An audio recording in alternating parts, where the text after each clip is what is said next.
once in a while, I know it sounds irresponsible. Fuck the 2031 pick. It doesn't exist. At Yeah. some point, you've got to win for your fans. Ask the Blazers fan and the Nets fan in this call right now. Yeah, so Walter Clayton Jr. is the only asset I'd really be sad about parting ways with. But what struck me, when I first looked at this deal is the Jazz get 4 good players. Jaren, great player. However you feel about the contract, he's a winning player. Landale, dog. Like he belongs in an NBA rotation. Serviceable backup big for sure. If Ime likes playing him, you want him on your playoff team. John Conchar, this is the John Conchar trade for the real ones. Little stocks merchant. John Hollinger, is John Hollinger the real ones? I like John Conchar. I have a feeling he's probably one of the best practice players in the NBA. And Vince Williams, who's like a versatile switchblade, can play like 4 positions in a pinch. Yeah. I was shocked that he was just like thrown into this deal because he's not making any money, I don't think. So he was just like, we'd like Vince Williams too. I'm pretty sure he's on like a 2nd round contract. So I come away from this just saying, like, I don't love Keontae George. I wouldn't go all in on him. I actually probably would have sold highest on Keontae and tried to give Walter Clayton a chance. I just believe in that guy that much. But the Jazz have a lot of good players now. They do. I absolutely love it as well. I'm really excited to watch Utah Jazz basketball the rest of the year. I'm really excited to watch Utah Jazz basketball next year when all these guys are together, as you were saying, Kessler hopefully back as well. The size of a front court with Jaren, with Laurie, with Walker is mesmerizing there. Like the versatility there could be really special. And then obviously I know Max wants to talk about it too, but like with their 1st round pick this year being protected as well, like if you can add a real top guy to that roster from this draft, like Utah could have something that's similar to what Charlotte's doing right now next year, where it's a lot of young pieces together, some veterans who are playing really well there too, and putting together some really good basketball that they haven't seen for quite some time. And I fully am aligned with Drew, where sometimes just go for it. Like you're a bad team, let's change it by getting a really good player. That might not be the perfect fit, but why not do it? Yeah, so their pick is this year is top 8 protected. They're currently in the 6th draft slot, and I have a hard time believing they're going to catch any of the teams in front of them. Maybe they will, but Washington, Brooklyn, Indiana, New Orleans, and Sacramento are playing some pretty aggressively bad basketball this year.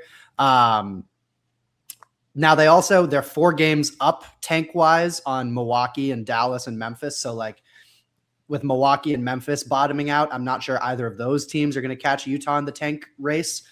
It would suck if they just traded him when he literally just played a game the other night and then they just shut him down for the rest of the season with a bullshit injury. Like, I would hate that as an NBA fan. We're already seeing with Trae Young, which I hate as a Knicks fan, but like as an NBA fan, if we've got these 2 teams trading for all-stars in the middle of the season and Trae Young and Jaren Jackson, and neither of them are going to play at all down the course of the season just so they can keep their protected picks, like that seems like an issue that the NBA needs to figure out. I was going to say this feels like this is as crazy as it gets maybe with the modern CBA at trade deadlines. I'm unless we get a Giannis trade, like these are the sort of deals you see. Like Memphis is going cap sponge mode. I saw someone reported that they're building around Zach Edey and Cedric Howard. Cedric Howard had a crazy 2-handed dunk, jumping off 2 feet, doing it as he does. We know how I feel about Cedric Howard, but one of the more interesting subplots of this Grizzlies season is that in the very few games that Zach Edey has played, he's looked incredible. Like he might not be able to stay healthy. It's starting to get scary with that body. So yowish. Per minute, Edey has been an animal. He's been better defensively than I ever dreamed of, like especially this early in his career. And so, Memphis is building around a new set of young players, and they gave up a lot of good players. Landau will hit free agency most likely next year. The other players they gave up are locked in for at least 1 more year. Hendricks is solid too. I like him as a pickup for them. Like 3-and-D forward. He had a horrific like leg snapped in half type injury last season and hasn't really gotten to show himself yet. But I think he's going to be a solid pro as well. The only thing with Utah, and I get you want to acquire good players, and I do think it is good value. I The Markkanen, Jaren, Kessler trio does seem strange to me. And I know they're all huge, but like, and Markkanen can shoot, Jaren can kind of shoot, which opens up the ability to actually play all those guys together, despite how huge they are. They're going to have like zero perimeter defense whatsoever between Keontae George and Lauri Markkanen and whoever's starting at the 2, Ace Bailey.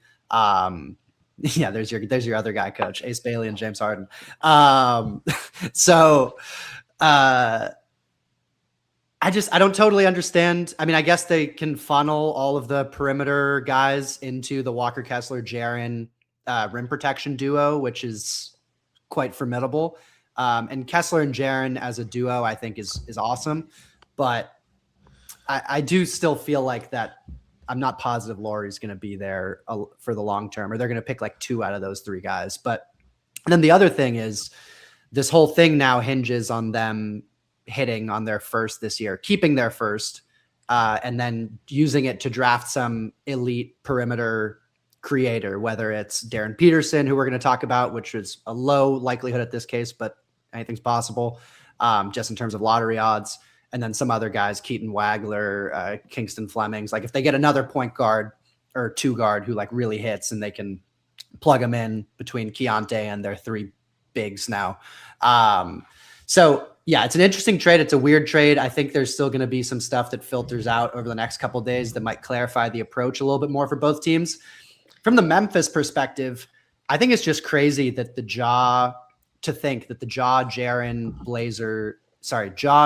Bane Grizzlies just kind of fizzled out. Like they were top 2-3 seed for a few years in a row there, and they really peaked in that game 2 against the Warriors in 2022, where Ja had 47 points. They were in Golden State. They tied the series at game apiece, and it seemed like this was like a young ascending team that was going to just like keep going up and be a Western Conference contender for years to come.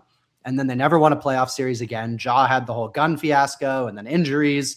They trade Bane, and now they trade Jackson. I assume that trade is going to be around the corner, whether it's before the deadline or over the summer. But it just goes to show that like these young ascending teams doesn't mean you have a 10-year runway. Like it can end really fast. I always say this, Spurs fans, don't talk about 15 years of Wemby. I mean, Wemby's a different case because he's got a unique body, but yeah, I thought Ja had found like a small guard, non 3-point shooting, like go-to move in the playoffs, which is just drive middle and rise over a big, like a few feet in front of the free throw line. It was working against Golden State in that series before he got hurt. I do wonder if Memphis looked into ways to get really good again, and then got a sense of where Ja was at mentally this year. And they were just like, we can't build around this core. The timeline is just it's not ready. These guys aren't ready to lead us going forward. And so they bailed. And in retrospect, like that was a nice perk of the Bane trade. It gave them the versatility to package those picks. If they, were okay parting ways with Coward, like they could have put things together to make a move to kind of get back in the game. And they saw Ja, they saw, some of the flaws in Jaren's game, and got the sense that it's just time to move the window a little bit, especially with the Edey injury. And again, both of these teams are just praying that their 7-1 plus center can get healthy, because if Edey can't stay healthy and Walker Kessler can't stay healthy, it changes the outlook and probably really impacts, how we'll look back on this trade.